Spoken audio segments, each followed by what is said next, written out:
శుక్లాంబరధరం విష్ణుం శశివర్ణం చతుర్భుజం ప్రసన్నవదనం ధ్యాయేత్ సర్వవిఘ్నోపశాంతయేత్. గురుర్బ్రహ్మా గురుర్విష్ణుః గురుర్దేవో మహేశ్వరः గురుః సాక్షాత్ పరబ్రహ్మ తస్మై శ్రీగురవే నమః.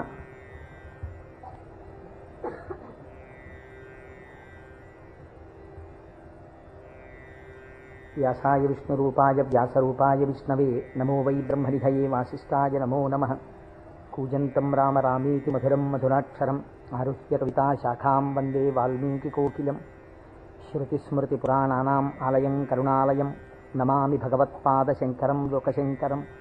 వాగర్ధావివ సంపృక్తౌ వాగర్ధప్రతిపత్తయే జగతః పితరౌ వందే పార్వతీపరమేశ్వరౌ. సూక్తిం సమగ్రయతున స్వయమేవ లక్ష్మీః శ్రీరంగరాజమహిషీమధురైకటాక్షైః. వైదగ్ధ్యవర్ణగుణగుంభనగౌరవైర్యాం కండూలకర్ణకుహరాः కవయోధయంతి. హైమోర్ధపుండ్రమజహన్మకుటం సునాసం మందస్మితం మకరకుండలచారుగండం బింబాధరం బహుళదీర్ఘకృపాకటాక్షం. శ్రీవేంకటేశముఖమాత్మని సన్నిధత్తాం మనోజవం మరుతతుల్యవేగం జితేంద్రియం బుద్ధిమతాం వరిష్టం. వాతాత్మజం వనరయూధముఖ్యం శ్రీరామదూతం శిరసా నమామి. ఆపదామపహర్తారం దాతారం సర్వసంపదాం లోకాభిరామం శ్రీరామం భూయో భూయో నమామ్యహం. సింధూరారుణ విగ్రహాం త్రినయనాం మాణిక్యమౌళిస్ఫురత్తారానాయకశేఖరాం స్మితముఖీం ఆపీనవక్షోరుహాం. పాణిభ్యాం అడిపూర్ణరత్నచషకం రక్తోత్పలం బిభ్రతీం సౌమ్యాం రత్నఘటస్థరక్తచరణాం ధ్యాయేత్ పరేదంబికాం. హరి ఓం. పరమేశ్వర స్వరూపమైన సభకి నమస్కారం. ఇది ఉత్తరాయణ పుణ్యకాలం. దక్షిణాయనం పూర్తయి మనం ఉత్తరాయణంలోకి ప్రవేశించాం. ఈ ఉత్తరాయణ పుణ్యకాలంలో శివనామం ఒక్కసారి పలికిన వారు ఎవరైనా ఉన్నారా అని గమనిస్తారట. అంత మహోత్కృష్టమైన కాలం. విశేషించి అదృష్టం ఏంటంటే మనం ప్రతిరోజు ప్రదోష వేళలో ఈ ఉపన్యాసాన్ని ప్రారంభం చేస్తాం. ప్రదోష వేళ పార్వతీ పరమేశ్వరుల యొక్క అర్ధనారీశ్వర స్వరూపంగా శాస్త్రం భావన చేస్తుంది. అంత పరమ పవిత్రమైనటువంటి అసుర సంధ్య వేళలో సాక్షాత్తుగా శంకరుడు వృషభవాహనారూఢుడై ఈ భూమండలం మీద తిరుగుతూ శ్రీశైల పర్వతం మీద ఒక్కసారి దిగుతారట. అందుకే సంధ్యారంభ విజృంభితం శృతిశిరస్థానాంతరాధిష్ఠితం సప్రేమ భ్రమరాభిరామమ సకృత్సద్వాసనాశోభితం భోగీంద్రాభరణం సమస్త సుమన పూజ్యం గుణావిష్కృతం సేవే శ్రీగిరి మల్లికార్జున మహాలింగం శివాలింగితం అంటారు. ఒక మద్ది చెట్టు నల్లుకున్నటువంటి మల్లెతీగను చూసినటువంటి శంకర భగవత్పాదులు పార్వతీదేవి చేత ఆలింగనము చేయబడిన పరమేశ్వర స్వరూపాన్ని శ్రీశైల పర్వత శిఖరముల మీద దర్శనం చేసినటువంటి మహోత్కృష్టమైన శ్లోకం అది. అటువంటి శివస్వరూపాన్ని మనం ప్రదోష వేళలో ప్రవచనంగా చేసుకునే ముందు శివపురాణం సామాన్యమైనది కాదు, చాలా పెద్ద గ్రంథం అది. అంత పెద్ద గ్రంథంలో మనకి ఉపయుక్తమైనవి ఉన్నాయి, చాలా జటిలమైనవి ఉన్నాయి. నిత్య జీవితంలో వాటిని అనుష్ఠానంలోకి తెచ్చుకోవడానికి అన్ని ఆశ్రమాలకి అలివి కానివి ఉన్నాయి. కనుక నేను అనుకున్నాను, శివాస్తోత్ర శతనామ స్తోత్రాన్ని ఉత్తరాయణ పుణ్యకాలం కనుక నేనేదో ప్రవచనం చేయడం కేవలం వినడం కాకుండా ప్రతిరోజు ఈ కార్డు పట్టుకుని వస్తే ప్రదోష వేళలో మనం ఇటువంటి దేవాలయంలో కూర్చుని చెప్పుకున్నటువంటి నామం 1,000,000 రెట్లు ఫలితం ఇస్తుంది. ఒక 30 రోజులో 40 రోజులో ఈ ప్రవచనాలు కొనసాగినప్పుడు మీరు ప్రతిరోజు ఈ నామాలు పలికారనుకోండి, 108 × 1,000,000 అంత నామం చేసినటువంటి ఫలితం మన ఖాతాలో ఈశ్వరుడు వేస్తాడు. దాని మీద వినడం శృణ్వం తపః, అది తపస్సు చేసినటువంటి ఫలితం అవుతుంది. ఉత్తరాయణ పుణ్యకాలంలో ఇంతకన్నా మనం చేసుకోగలిగినటువంటి మహద్భాగ్యం ఏముంటుంది? దీని మీద సుబ్రహ్మణ్యేశ్వర స్వామి వారికి ఇతపూర్వం నాకు తెలిసి కాకినాడ పట్టణంలో ఎన్నడూ జరగనంత అత్యద్భుతమైనటువంటి కార్యక్రమాన్ని మనం ఫిబ్రవరి 10, 11 తేదీలలో సుబ్రహ్మణ్యేశ్వర స్వామి వారి ఆవిర్భావము, తారకాసుర సంహారము, వల్లీ కళ్యాణము ఇవన్నీ శివపురాణాంతర్గతంగా వస్తాయి.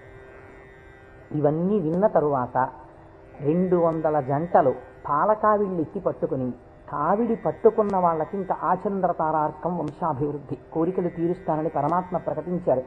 ద్రవిడ దేశంలో అయితే కావిడి పట్టుకుని వెడుతుంటే సంతానము లేనటువంటి స్త్రీలు పడుకుని వారు దాటేటట్టుగా పడుకుంటారు. వారు దాటితే సుబ్రహ్మణ్యుడే దాటినట్టు. సంతానము కలగకుండా ఉన్నటువంటి ప్రతిబంధకము దానివల్ల తొలగిపోతుంది అని. అటువంటి ఉత్సవం నాకు తెలిసి జరగలేదు. పెద్దలు పూర్వం ఎవరైనా చేసి ఉండవచ్చు.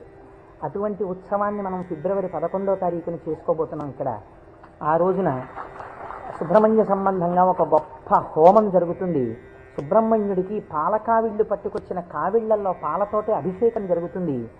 అదే రోజున స్వామివారికి సాయంకాలం వల్లీ కళ్యాణం జరుగుతుంది. బహుశా వల్లీ కళ్యాణం జరగడం అన్నది మనం చాలా తక్కువగా చూసాం. వల్లీ కళ్యాణం ఆ రోజు సాయంకాలం ఇక్కడ జరుగుతుంది. ఇది కాకుండా ఇంకా కొన్ని విశేష కార్యక్రమాలు ఇందులో మన జీవితాలు ధన్యమయ్యేటట్టుగా అనుసంధానం చేస్తాం. ఆయా ఘట్టాలు వచ్చినప్పుడు వాటిని మీకు ముందుగానే విజ్ఞాపన చేస్తాను. కనుక శివపురాణాన్ని మనం శివాస్తోత్ర శతనామ స్తోత్రంతో అనుసంధానం చేసుకుంటే ఈ ప్రవచనాలు అయిపోయిన తరువాత కూడా మీరు ఎప్పుడైనా ఇంటి దగ్గర కూర్చుని నామాలు చదువుకుంటుంటే మనస్సు తొందరగా రమిస్తుంది. ఎందుచేత అంటే శివో మహేశ్వర శంభు పినాకి శశిశేఖర అని చదవడం వేరు. శివ అనగానే మొదటి నామం దగ్గర మీకు కొన్ని విషయాలు జ్ఞాపకానికి వచ్చాయనుకోండి, మనస్సు ఏమవుతుందంటే అటు ఇటు వెళ్ళదు, అందులోకి వెళ్ళిపోయి ఏదో ఒక నామంలో ఒక ఘట్టం ఏదో మీకు జ్ఞాపకం వచ్చి దాని గురించి ఆలోచిస్తూ మీరు నామాలన్నీ చదివేశారనుకోండి, ఇప్పుడు మీరు 108 నామాలు దీక్షతో తపస్సుగా చేసిన ఫలితం వస్తుంది. వాటి అర్థం తెలియకుండా చదువుతున్నారనుకోండి, మనస్సు చంచలమై ఎక్కడికో వెళితే నామం చెప్పిన ఫలితం ఉంటుంది, కానీ మనస్సు లగ్నం కాదు. మనస్సుని కూడా ఏకీకృతం చేసేటటువంటి ప్రయత్నంలో భాగంగా శివమహాపురాణాన్ని శివాస్తోత్ర శతనామ స్తోత్రంతో అనుసంధానం చేస్తే మనందరికీ ఎక్కువ ప్రయోజనకరంగా ఉంటుంది అని నాకు అనిపించింది. పైగా అందరూ చక్కగా ప్రదోష వేళలో శివనామం చెప్పేటటువంటి అదృష్టాన్ని పొందుతారనిపించింది. నేను అంటాను, మీరు కూడా అనండి. ఇది అయిన తర్వాత నేను ప్రవచనం ప్రారంభం చేస్తాను. ఇవాళే కాదు, ప్రతిరోజు. ఇవాళంటే కొద్దిగా మనకు ప్రారంభం కాబట్టి ఆలస్యం అయింది, రేపటి నుంచి అలా ఉండదు ఖచ్చితంగా. ఎందుకంటే ప్రదోష వేళలో ఈ నామాలు చదవాలి కాబట్టి 6:30 అయ్యేటప్పటికి ఈ నామాలు చదవడం ప్రారంభం చేసేస్తాం. ఎందుకంటే ప్రదోష వేళలో చదివినటువంటి దాని ఫలితం మీరు శివమహాపురాణంలో విందురు కానీ దాని శక్తి ఎలా వెళ్ళిపోతుందో చూద్దురు కానీ. ధ్యాన శ్లోకం చెప్పండి. ధవళవపుషమిందోర్ మండలే సన్నివిష్టం భుజగవలయహారం భస్మదిగ్ధాంగమీశం మృగయ పరశుపాణిం చారు చంద్రార్ధమౌళిం హృదయ కమల మధ్యే సంతతం చింతయామి. శివో మహేశ్వర శంభు పినాకీ శశిశేఖర వామదేవో విరూపాక్ష కపర్దీ నీలలోహిత శంకర శూలపాణిశ్చ ఖట్వాంగీ విష్ణువల్లభ శిపి విష్ణోంబికానాథ. శశి విష్ణు కాదండి, అది పొరపాటు పడింది. శిపి విష్ణోంబికానాథ శ్రీకంఠో భక్తవత్సల భవశర్వస్త్రిలోకేశ శితికంఠ శివాప్రియ ఉగ్రకపాలీ కామారీ అంధకాసురసూదన గంగాధరో లలాటాక్ష కాళకాళ కృపానిధి భీమః పరశుహస్తశ్చ మృగపాణిర్జటాధరః కైలాసవాసీ కవచీ కఠోరస్త్రిపురాంతకః వృషాంకో వృషభారూఢో భస్మోద్ధూళిత విగ్రహః సామప్రియః సర్వమయః త్రైమూర్తిరనీశ్వరః సర్వజ్ఞ పరమాత్మా చ సోమసూర్యాగ్నిలోచనః హవిర్యజ్ఞమయః సోమః పంచవక్త్రః సదాశివః విశ్వేశ్వరో వీరభద్రో గణనాథ ప్రజాపతిః హిరణ్యరేతా దుర్ధర్షో గిరిశో గిరీశో నగః భుజంగభూషణో భర్గో గిరిధన్వీ గిరిప్రియ కృత్తివాసాః పురారాతిః భగవాన్ ప్రమదాధిపః మృత్యుంజయః సూక్ష్మతనుః జగద్వ్యాపీ జగద్గురుః వ్యోమకేశో మహాసేనః మహాసేన జనకశ్చారు విక్రమః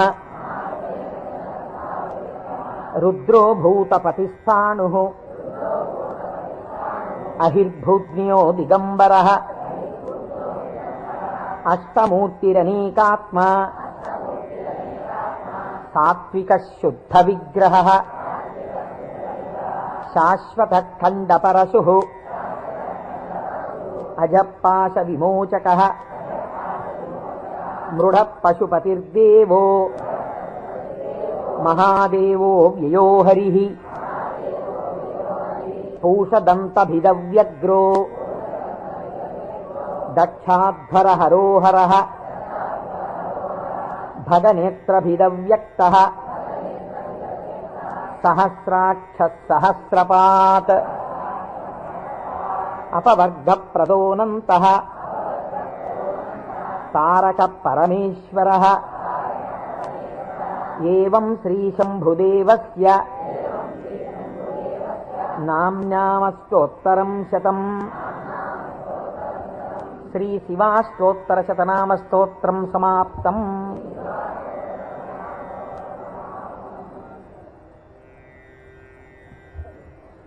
హరి ఓం.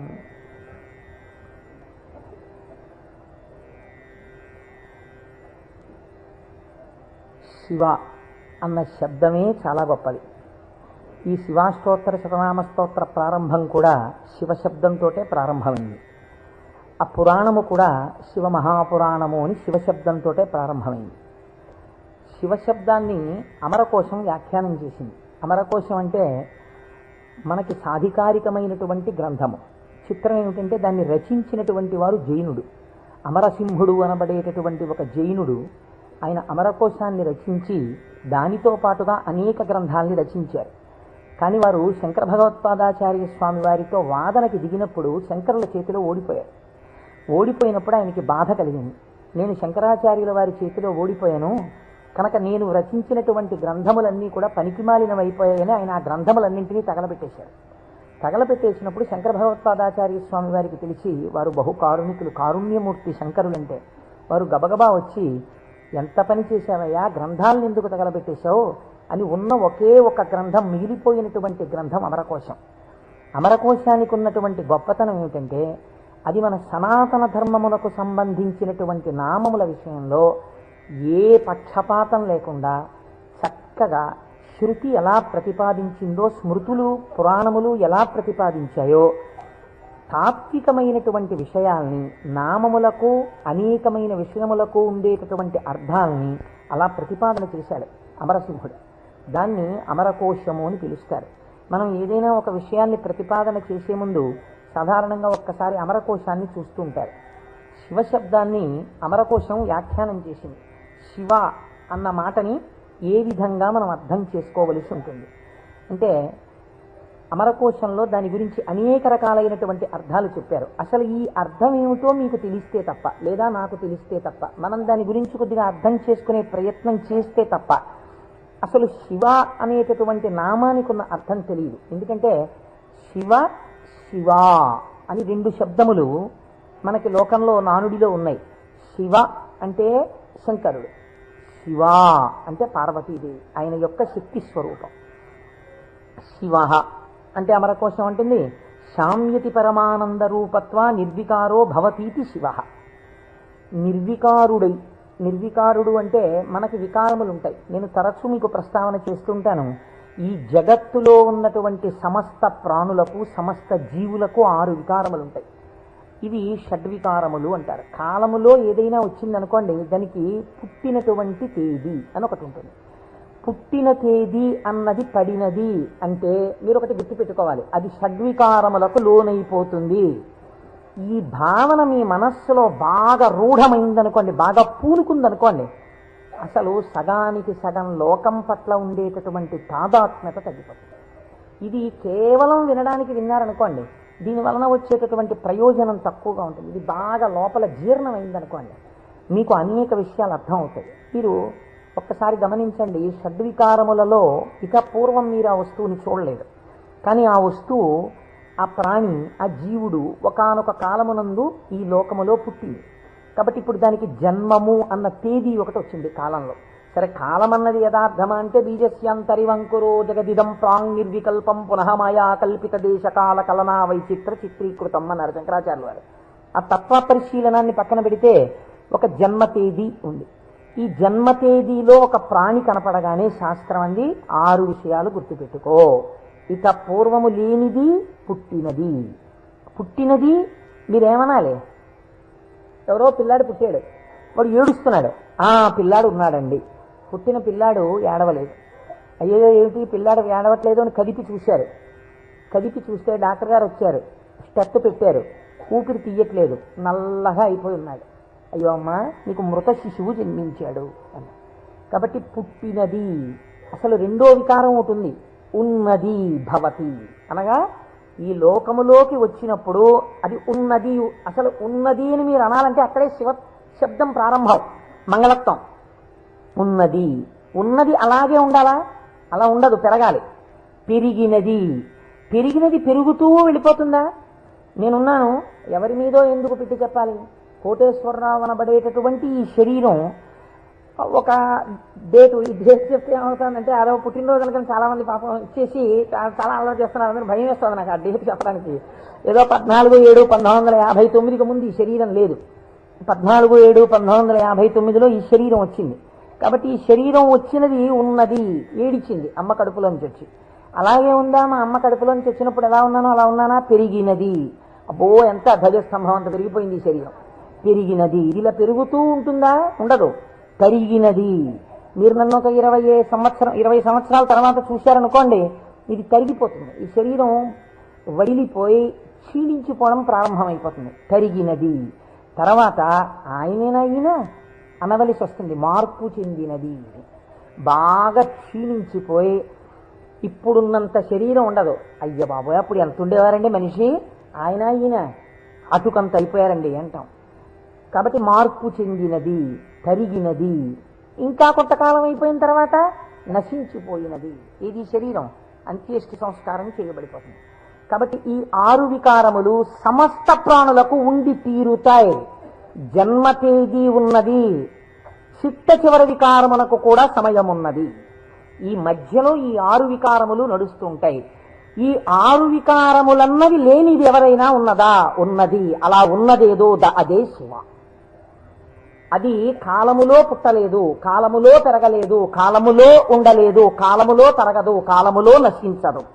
ఎవరి నుండి వచ్చినదో, ఎవరి ఎందు పెరిగినదో, ఎవరి ఎందు లయించిపోతున్నదో వాడు మాత్రం అలా ఉండిపోతున్నాడు.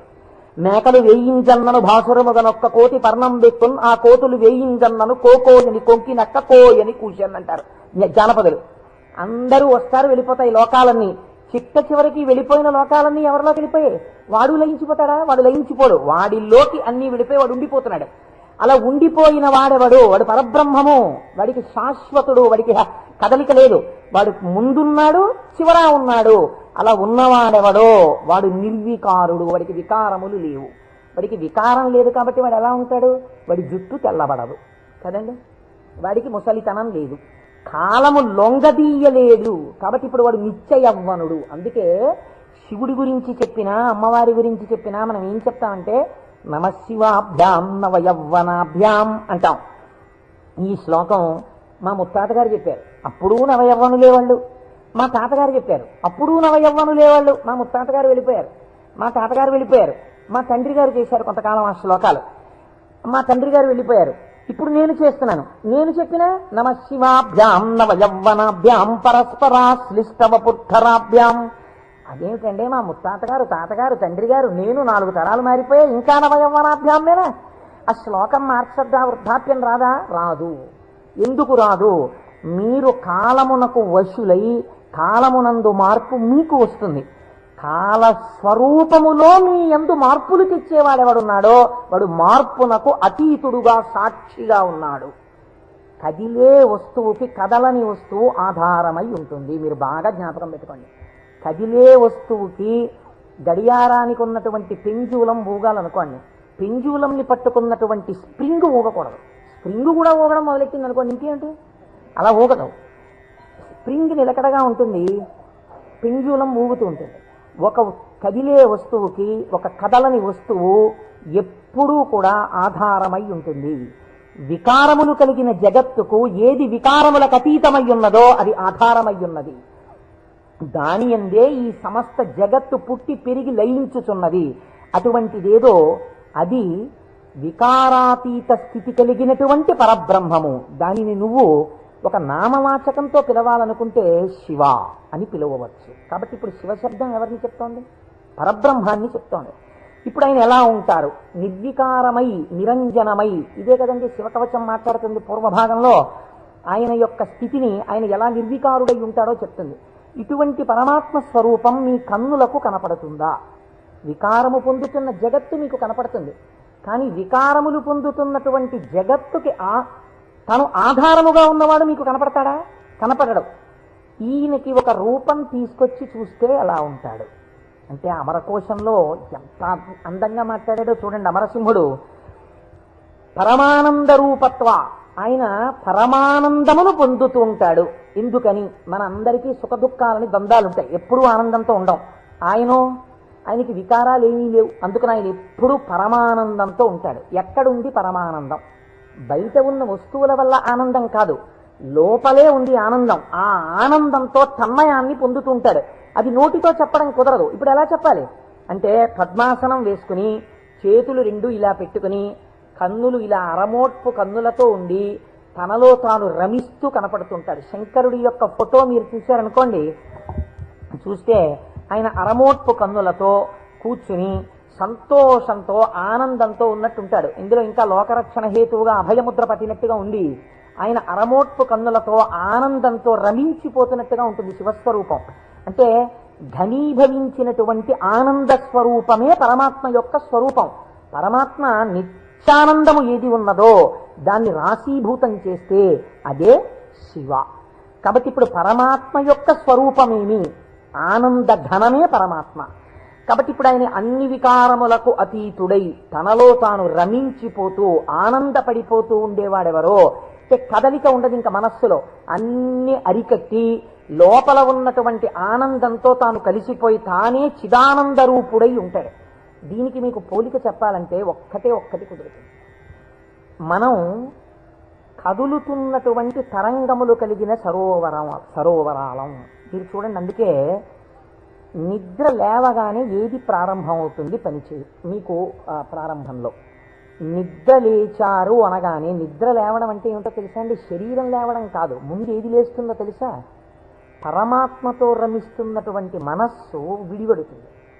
విడివడి అది సంకల్ప వికల్ప సంఘాతం. అది వెంటనే ఒక ఆలోచన మొదలెడుతుంది. మొదట ఆలోచన ఏంటి? తెల్లవారిపోయింది.